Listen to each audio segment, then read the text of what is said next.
নাতনি হয়। কি হয়েছিল বলেন তো? আমার নাতনির হলো বাসায় খেলা করছিল, খেলা করতে করতে ছেলেপেলের সাথে মাঠে রাস্তায় গিয়েছে, রাস্তাতে ধরে নিয়ে গিয়েছে, নিয়ে গিয়ে ভুট্টার ভিতরে নিয়ে গিয়েছে।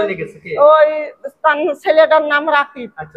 সে রাকিব ধরে নিয়ে গিয়েছে, নিয়ে গিয়ে আমার নাতনির ভুট্টার ভিতরে নিয়ে গিয়েছে। আমার নাতনি কাঁদছে। আপনার নাতনির বয়স কত?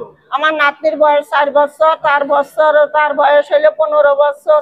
তাহলে সে কিভাবে সম্ভব হয় আপনারা বলেন এটা? তারপরে এই জন্য আমার নাতনি কাঁদতে কাঁদতে বাসায় এসে সারি আমার বলছে, নানি আমি বলছি কি হয়েছে মধু?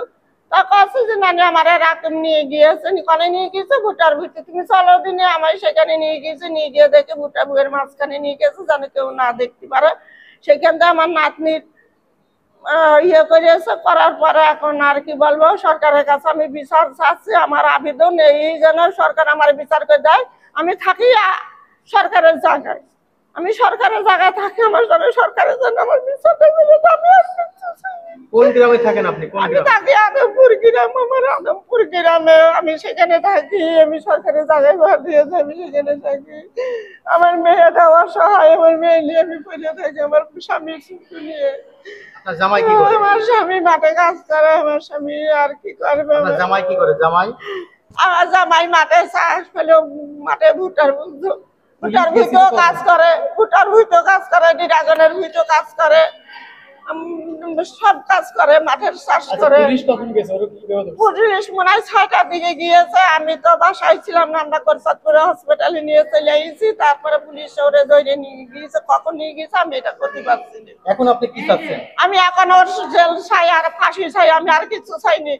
আমার এটাই আমার সরকারের কাছে আবেদন, আমি এটাই চাচ্ছি যেন আমার জেল আর ফাঁসি যেন দেয় না। আরো অন্যান্য মেয়েদের ও নারী নির্যাতন করবে, ওরা ক্ষতি করবে, ওরা সমস্যা করবে। সমস্যা করলে তো কোনো মেয়েরা মেনে নেবে না। না, কোনো আমাদের আত্মীয় হয় না, তারাও আমার সরকারের জায়গায় থাকে, আমরাও সরকারের জায়গায় থাকি। রাকিবের বাবার নাম হলো বাবু। তারাও সরকারের জায়গায় থাকে, আমরা সরকার জানে 30টা ঘর দিয়েছে আমাদের সরকারে। আমাদের জায়গা জমি নেই বলি সরকার আমাদের জায়গা দিয়েছে, আমরা সেই জায়গায় জোন খাটি, আমরা খাই, আমরা পরিশ্রম করে খাই। আমরা কোনো আমাদের গ্রামের নাম আদমপুর। কোন জেলাটা?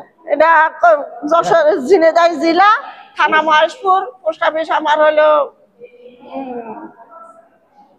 বিদ্যারপুর, ডাকঘর বিদ্যারপুর। আমি আপনার যতটুকু জানি, আমি 3:30টার দিকে কাজ থেকে বাসায় আসছি। আসার পরে আমরা ফ্যামিলি সবাই মিলে একসাথে গল্প করতেছি। তো আমার বোন তখন বাসায় নাই, ওর সমবয়সী যারা তাদের সাথে খেলা করতেছে। আমি নানির কাছে জিজ্ঞেস করলাম, বলতেছে ও খেলা করতে গেছে।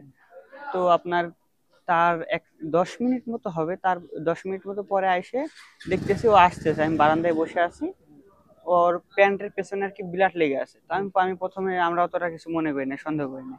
তো প্রথমে ঢুকে বাথরুমে চলে গেছে, বাথরুমে গিয়ে আর কি কাঁদতেছে। দিয়ে তারপরে ঘরে আসছে, কাউকে কিছু বলতেছে না, জিজ্ঞেস করার পরেও কিছু বলতেছে না। তো এরপরে আমার মারা বুঝতে পারছে, আমি গোসল করতে চলে গেলাম, যে হয়তো কেউ কিছু করছে বা খেলা করতে গেছিল। তো আমার মারা সঙ্গে করে নিয়ে গেল।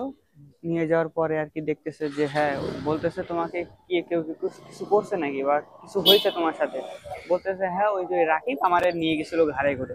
তো বলতেছে, তারপরে ওর কাছে গেছে, ওই ছেলে তখন নাই, তখন পলাই চলে গেছে বাজারে। তারপরে আমি বাজারে গেলাম, বাজারে গিয়ে খুঁজে নিয়ে আসছি। ওর মারা একদম অস্বীকার যে না। পরে আমার বোনের সামনে নিয়ে গেলাম, আমি বলতেছি এই কিসে? বলতেছে হ্যাঁ এই। তার এই এতটুকু। তারপরে আচ্ছা, রাকিবের পুলিশে আটক করেছে, এটা কিভাবে আটক করলো? এটা আমরা হসপিটালে ছিলাম, আমি বাসায় ফোন দিছিলাম নানার কাছে। বলতেছে সন্ধ্যাবেলা গিয়ে নাকি আর কি মেম্বাররা ওকে আটকায় রাখছিল, মেম্বারের দায়িত্ব ছিল। তারপরে মেম্বাররা পুলিশের হাতে তুলে দিয়েছে। আমাদের গ্রামের নাম কি? আদমপুর। আর উপজেলা? ওই উপজেলা বলতে আর কি ওই মহেশপুর। হ্যাঁ, মহেশপুর উপজেলা। ইউনিয়ন 12 নং আজমপুর। তোমরা কি ভূমিহীনে থাকো? জি।